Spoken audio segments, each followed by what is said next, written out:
Hello বন্ধুরা, আমি pinks পূজা চলে এসেছি আবার একটা নতুন মিনি ব্লগ নিয়ে।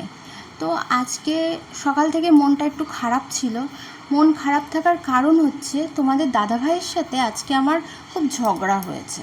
বেসিক্যালি বিয়ের আগে যখন আমাদের মধ্যে ঝগড়া হতো তখন বরই আমাকে খুব ভালোভাবে মানাতো, কত সুন্দরভাবে বোঝাতো, কিন্তু এখন বিয়ের পর উল্টো আমাকে সেই দায়িত্বগুলো পালন করতে হয়।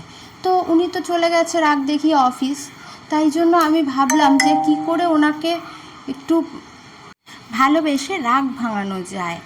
আর জানি না কার কার বরেদের রাগ কিভাবে ভাঙানো যায়, কিন্তু আমার বরের রাগ ভাঙানোর জন্য সবচাইতে মোক্ষম উপায় হচ্ছে ওর পছন্দের কোনো একটা ডিশ রান্না করে খাওয়ালেই ও গলে যায়। কিন্তু এই ক্ষেত্রে মনে হচ্ছে না যে আমার খুব একটা কাজ হতে পারে। ওই দেখো, তোমাদের দাদাভাই রাগ করে অফিস থেকে আসার পর থেকে আমার সাথে এক ফোঁটাও কথা বলেনি, সকালেও যাওয়ার সময় এক ফোঁটাও কথা বলেনি। দেখি এখন রাগ ভাঙানো যায় নাকি। দেখেছো, আমি ডাকছি তারপরেও সাড়া দিচ্ছে না।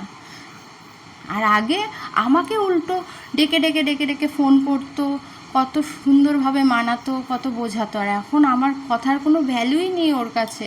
তোমাদের বড়রাও কি তোমাদের সাথে এরকমটা করে? প্লিজ আমাকে কমেন্টে জানাবে।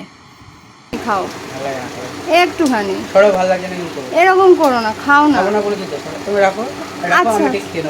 আচ্ছা আচ্ছা, এমনি সময় মন ভালো থাকলে পূজা এটা করো ওটা করো এই রান্না করো কত কিছু বলে। আর আজকে আমার সাথে রাগ করেছে বলে আমি এত সুন্দর করে এত কষ্ট করে গরমের মধ্যে ওর জন্য এত টেস্টি টেস্টি রান্না করলাম, তার সত্ত্বেও সেটা খেতে চাইছে না।